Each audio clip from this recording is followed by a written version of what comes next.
24, welcome back. Drug and alcohol addiction affects thousands of people in North Dakota, but Hope Manor in Bismarck helps people recover with a sober, safe, and supportive environment. And this morning we have Judith Roberts, who's the owner of Hope Manor. Thank you so much, Judith, for joining us bright and early this morning. Thank you for having me. Yeah, for sure.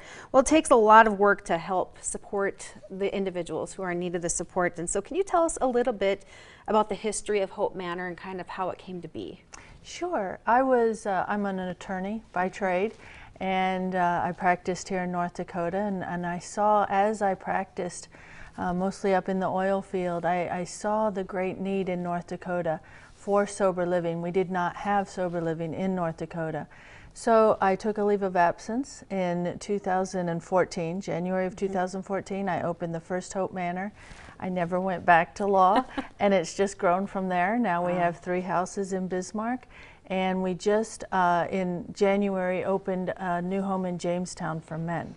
Okay, so now this is something that, how was this funded? Because I know you have an event coming up here. Yes. You haven't had any fundraising events, you said, in a couple of years? Yes, right. We have not for 3 years. And why we're having one now, and it's coming up Friday, September 13th, here in Bismarck. The reason why we're having one now is because the community of Jamestown asked us to open a men's home in their community. So we did that all during December, opened in January, and then we turned it over to people in that community. So that took a significant financial hit for us, and we're needing to replenish some of that for our operating costs so that we can continue here in Bismarck to provide these homes. We have one for men and one for women here in Bismarck. And we deal with people who have no financial resources. They have to work, so eventually they start paying their own way. Sure. And that's important in recovery. But it takes a place to start. That's right. They come with nothing, sometimes the clothes on their backs.